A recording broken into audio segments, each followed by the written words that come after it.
এই দোয়াটা শিখে নেন, ইনশাআল্লাহ আপনার জীবনের সমস্ত সংকট কেটে যাবে। আমি নিজেও এই দোয়াটা বেশি বেশি করার চেষ্টা করি। দোয়াটা হচ্ছে, মুসা আলাইহিস সালাম একটা গাছের নিচে হেলান দিয়ে বসলেন, বসে দেখলেন দুজন মেয়ে দাঁড়িয়ে আছে দূরে, পানি নিতে পারছে না, লোকজন পানি নিয়ে যাচ্ছে, ওরা দাঁড়িয়ে আছে বেচারি। মুসা আলাইহিস সালাম গিয়ে বললেন, কি সমস্যা আপনাদের? তারা বললেন যে আমাদের বাবা অনেক বৃদ্ধ মানুষ, আমরা পানি নিতে পারি না যতক্ষণ না আমাদের কম পানি নিয়ে চলে যায়। তো মুসা আলাইহিস সালাম তো একটু বললাম না, ফিজিক্যালি খুব স্ট্রং ছিলেন, থাকে না বডি বিল্ডার, সামনে গিয়ে কথা বলে সরো পানি দিতে দাও, তখন মানুষ একটু মূল্যায়ন করে না। তো মুসা আলাইহিস সালাম এভাবে পানি নিয়ে দিলেন এবং বাছুরদেরকে পানি পান করালেন, করিয়ে গাছের নিচে এসে বসে আছেন।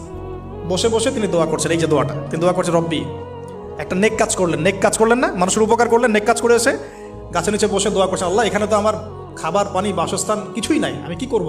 রব্বি ইন্নি লিমা আনজালতা ইলাইয়া মিন খায়রিন ফাকির, রব্বি ইন্নি লিমা আনজালতা ইলাইয়া মিন খায়রিন ফাকির।